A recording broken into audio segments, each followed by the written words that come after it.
एक सवाल ज़रूर होगा कि भैया उत्तराखंड में शादी क्यों? बस 30 दिन और मैंने कहा मेरे से ज़्यादा एक्साइटमेंट तो बाकी सबको हो रखी है। कोई इसी के ऊपर कल फिर बारात की तैयारी। भाई क्यों पीते हो भाई, ऐसे क्यों पीते हो जब ऐसे। जय बद्री केदार, राधे राधे, गुड मॉर्निंग दोस्तों, वेलकम बैक टू चैनल। मैं आपका होस्ट हैं दोस्त साहिल। एक्साइटमेंट की बात ऐसी है, ये हमारे डॉक्टर साहब हैं वीरू भाई, तो इनका ये देखो, ये मेरे को फरवरी 2026 में ऐसे इन्होंने मेरे को कई वीडियोस भेजी है, जैसे एक ये बस एक महीना और, ऐसे ऐसे वीडियोस भेज रहे हैं मेरे को भाई। कितनी सारी वीडियोस भेजी है, सब शादी वाली वीडियोस भेज रहे हैं मेरे को। ये थर्सडे को भेजी है तो मैंने देखी नहीं थी, अब देख रहा हूँ। और एक आज भी भेजी है इन्होंने मेरे को, और आज कौन सी भेजी है, ये वाली जो मैं बोल ही रहा हूँ, ये 30 दिन और। तो वीरू भाई की अपनी शॉप है, तो जो भी जैसे हम बीमार होते हैं तो हम उन्हीं से दवाई लेते हैं। और उन्हें भी फुल ऑन एक्साइटमेंट है, क्योंकि उनको भी थोड़ा घूमना फिरना पसंद है, तो उनका भी होगा विचार कि हाँ यार जाएंगे, एंजॉय करेंगे वहाँ शादी में। ऐसी एक वीडियो ना रिसेंटली पवन ने भी कुछ दिन पहले लगाई थी, 2-3 दिन पहले, और सबको टैग किया उसने कि हाँ भाई 1 महीना रह गया है शादी का घर, ऐसे समथिंग जो वीडियोज़ होती है ऐसी वाली, वही सेम चीज़ उसने भी लगा रखी थी। तो एक्साइटमेंट तो है फुल ऑन। बस 30 दिन और मैंने कहा मेरे से ज़्यादा एक्साइटमेंट तो बाकी सबको हो रखी है। शादी वाला घर फरवरी 2, अब पूरे 30 दिन ही तो रह गए, और बाकी शादी को पूरा 1 महीना रह गया, काउंटडाउन शुरू हो चुका है।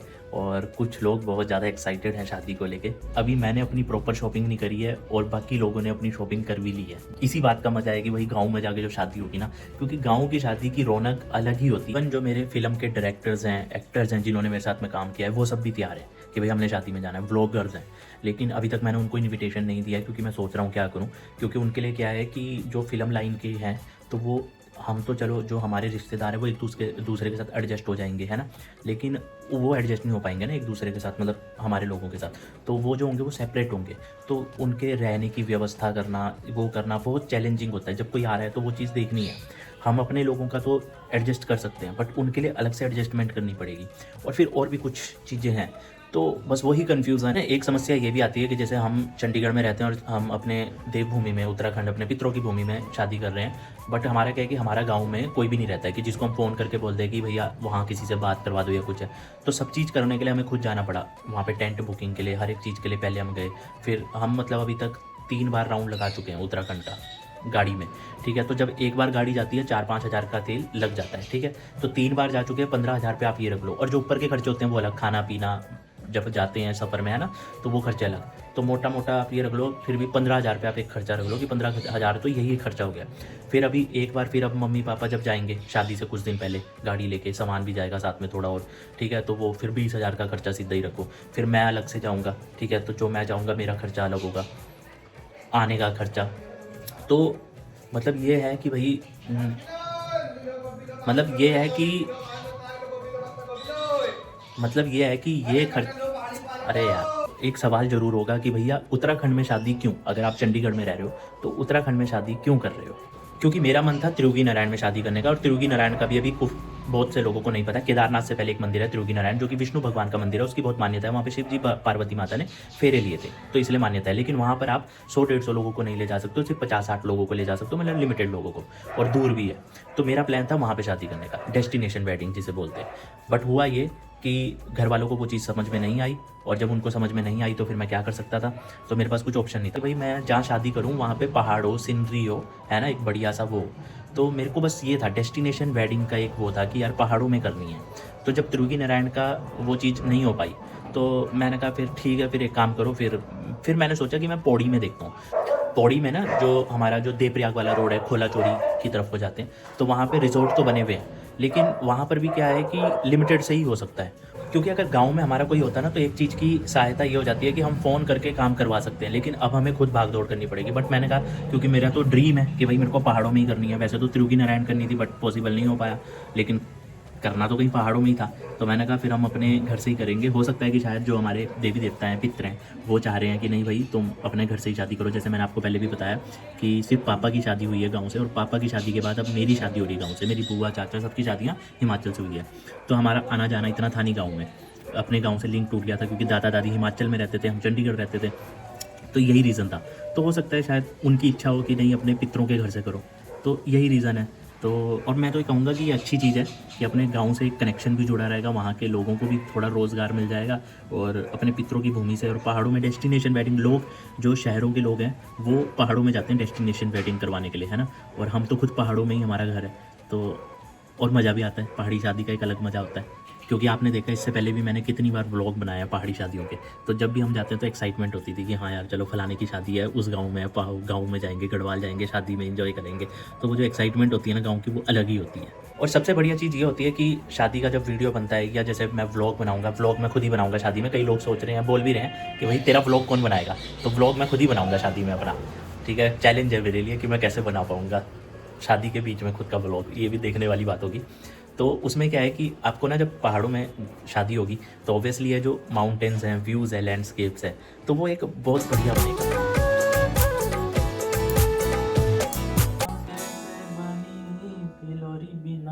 तो चलो जी, पानी हो गया है गर्म, तो आज नहाया जाए। तो फिर मैं सोच रहा हूँ ना, ठंड ज़्यादा है, आज नहा लेता हूँ और फिर सीधा 1 महीने बाद शादी होगी ना, तो जिस दिन वो हल्दी लगेगी तब नहाऊंगा सीधा, है ना।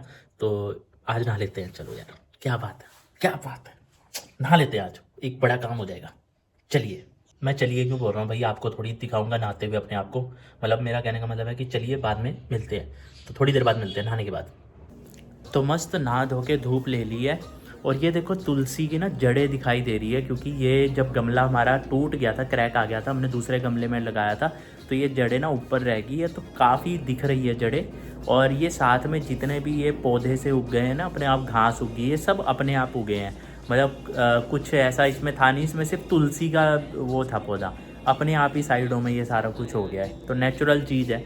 और ये जड़ें जो हैं, जड़ें देखो दिखा रही है कि ये तो तुलसी की जड़ें हैं, और इसने मिट्टी को कैसे पकड़ा हुआ है। तो जो बड़े बड़े पेड़ होते हैं, जो कितने पुराने पेड़ होते हैं जब पहाड़ों में, तो वो मिट्टी को ऐसे ही पकड़ के रखते हैं, इसीलिए भूस्खलन नहीं होता है। कहने का मतलब ये नहीं है कि डेवलपमेंट जरूरी नहीं है, डेवलपमेंट होनी चाहिए ना, लोगों के लिए वहाँ पे सुविधा होनी चाहिए, बट एक डेवलपमेंट होती है, एक होती है अंधा डेवलपमेंट, मतलब जिसकी ज़रूरत नहीं भी है या जिसके बिना काम चल सकता है, वो भी आप करने को तैयार हो कि हाँ भाई हमें तो डेवलपमेंट करनी है, हमें बस रेवेन्यू कमाना है। लेकिन कहीं ना कहीं पहाड़ों की भी अपनी एक सीमा होती है, और वहाँ पर जब ऐसे पेड़ काटे जाते हैं, और जब पेड़ काटे जाते हैं तो फिर मिट्टी को कौन पकड़ के रखेगा, उन पहाड़ों की मिट्टी को। कुछ भी होता है, बारिश होती है, कुछ होता है, और पहाड़ नीचे गिर जाते हैं। अभी मुझे पापा के फ्रेंड का फ़ोन आया है कि शॉप में कुछ काम है, तो फिर उन्होंने कहा है कि अगर आपके पास टाइम होगा तो 2 मिनट वहाँ चले जाना।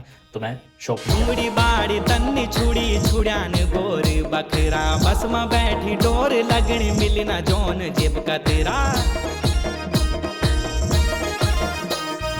उमड़ी बाड़ी तन्नी छुड़ी छुड़ान गोर बखरा, बस में गोद की बस ये दाल बनती है फाणू, हाँ गोद की रोटी बनती है। मैं कह रहा हूँ आज यहाँ घाम सेक रहे हो, अगले महीने हल्दी लगा के हल्दी उल्दी होके फिर वहाँ घाम सेक रहे हो। हाँ तो अब तक तो हो चुकी होगी हल्दी, कल फिर बारात की तैयारी। भाई शादी के लिए ना 10 के नोट की गड्डी मिल ही नहीं रही है, नई जो गड्डी होती है 20, 50, 100 तो मिल गई है, 10 की नहीं मिल रही। हेमंत ने कहा था कि उसके ऑफिस में कोई लड़का है वो दिला देगा, तो मैंने कहा था 3 गड्डियाँ ले आई हो। अब हुआ क्या कि वो लाया ये पुरानी गड्डी, वो कह रहा पुरानी है, तो मैंने कहा सिर्फ एक ही ले अगर पुरानी है, क्योंकि नई मिल ही नहीं रही है। यहाँ तक कि मैंने भी सारी जगह पता कर लिया है, बैंक्स में इधर उधर, मेरे दोस्त हैं बैंक में, एक मेरी फ्रेंड दिल्ली में है, कैशियर है जबकि वो बैंक में, मैंने उसको भी बोल दिया है, और वो भी कह रही है कि पीछे से नोटों की गड्डियाँ आ ही नहीं रही है, इतनी ज़्यादा शॉर्टेज चल रही है 10 के नोट की गड्डी की। 20, 50, 100 मिल रहे हैं पर 10 नहीं मिल रहे हैं भाई साहब। एक और क्या हो गया कि हमारी जो शादी की डेट है वो फेब लास्ट की होगी। अब उसमें एक समस्या ये होगी कि उस टाइम पे बच्चों के पेपर है।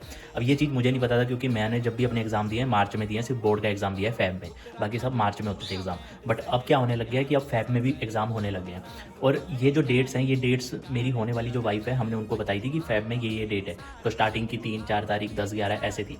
उसमें समस्या ये आ गई थी कि हमारे चंडीगढ़ में यहाँ पे शादियाँ थी, 3, 4 तारीख को भी यहाँ पे शादियाँ थी, 2, 3 शादियाँ थी, और उसके बाद 10, 11 को भी एक शादी दिल्ली में है जिसमें हेमंत ने जाना है। तो हेमंत कह रहा है यार 10, 11 को तो बिल्कुल भी मत रखियो, क्योंकि भाई वो तो वहाँ पे है। तो फिर मेरी जो होने वाली वाइफ है उन्होंने डिसाइड की थी जो फेब की लास्ट डेट है, जो अब हमारी शादी हो रही है, और क्योंकि उस टाइम पे वीकेंड भी आ रहा है तो उन्होंने उस हिसाब से डिसाइड किया था। जबकि वो ये बात खुद भूल गए कि उनकी खुद की बहन की बेटियों के भी एग्ज़ाम होने हैं, उनको खुद ये बात याद नहीं रही, क्योंकि हम तो मार्च के हिसाब से चल रहे थे, हम तो पुराने जमाने वाले हिसाब से, लेकिन अब जो है एग्ज़ाम है वो फेब में हो रहे हैं, तो डेट्स का ये पंगा भी पड़ गया। और फिर जब तक हमें एग्ज़ाम्स का पता लगा कि फेब के लास्ट में में तो एग्ज़ाम स्टार्ट हो चुके होंगे बच्चों के, तब तक हम कुछ बुकिंग्स करा चुके थे, तो फिर पॉसिबल ही नहीं हो सकता था कि अब डेट्स को शिफ्ट किया जाए।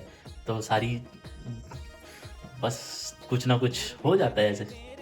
तो मतलब कहने का मतलब ये है कि जब भी कभी शादी करवाओ तो तसल्ली से डेट्स देखो, तसल्ली से मतलब एक एक चीज़ को एनालाइज करके, कहीं पे उस टाइम पे कुछ ऐसा तो नहीं है, वैसा तो नहीं है, तो ये बहुत ज़रूरी हो जाता है। बोली मैं जब से आया दिल्ली, जब से कैसे हो जनाब, मज़े में? दिल्ली, मैं जब से आया दिल्ली, मेरी जेब हो गई दिल्ली। माँ की कसम है भूलो सोर भारो है गोवालो, माँ की कसम है भूलो सोर।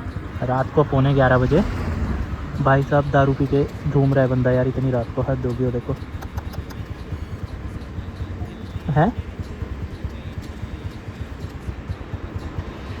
भाई, क्यों पीते हो भाई, ऐसे क्यों पीते हो जब ऐसे ही करना है।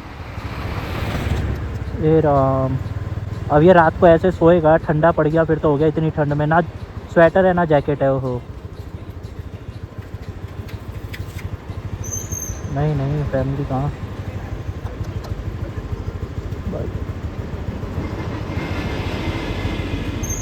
भाई, घर चले जा घर। मम्मी सुबह जल्दी उठ जाना, बारात जानी है। बारात नहीं जानी, सुबह जल्दी उठ जाना, सो जाओ टाइम से। Thank you. और बहुत ही सब्सक्राइब करो, लाइक करो, कमेंट करो, शेयर करो, अपना आशीर्वाद देते रहे। खत्म, बाय बाय, टाटा, गुड बाय।